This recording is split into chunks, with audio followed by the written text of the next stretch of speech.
ทุกคนสงสัยบ่ว่าขั้นตอนการเคลมประกันภัยอยู่บริษัทเวียงจันทร์ประกันภัยมีความยุ่งยากหลายบ่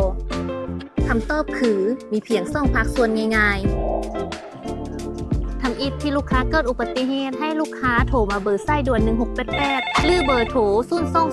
02052101688ทันทีภายหลังที่เกิดอุบัติเหตุ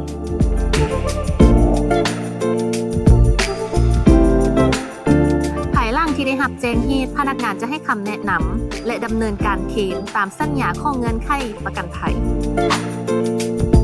ขั้นตอนลูกค้าเตรียมเอกสารประกอบการเคลมประกันภัยอุบัติเหตุส่วนบุคคล 1. สั่งรวมบินยาและบินรับเงินใบบงมัตติพยาธิที่ระบุอาการและบริเวณที่เป็นอย่างชัดเจนจากของหมอหรือคลินิก 2. สำเนาบัตรประกันภัยบัตรประจำตัวหรือสำมโนครัวพร้อมเลขบัญชี 3. กรณีเกิดอุบัติเหตุแม้นให้ลูกค้าถ่ายรูปภาพบาดแผลติดขัดมาพร้อมกรณีเสียชีวิตต้องมีใบยั่งยืนการเสียชีวิตจากบ้านห้องการภายในเมืองบทบันทึกจากเจ้าหน้าที่ที่เกี่ยวข้องติดขัดมาพร้อมขั้นตอนการนำเสนอข้อเคลมจากบริษัทเวียงจันทร์ประกันภัย 1. เขียนแบบฟอร์มเรียกร้องค่าสินไหมนำตัวแทนหรือบริษัทเวียงจันทร์ประกันภัย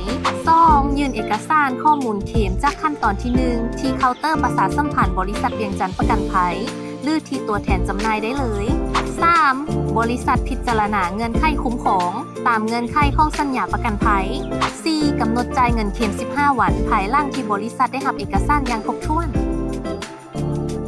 ประกันภัยลาวต้องเวียงจันทร์ประกันภัยเวียงจันทร์ประกันภัยคุ้มครองทุกท่าน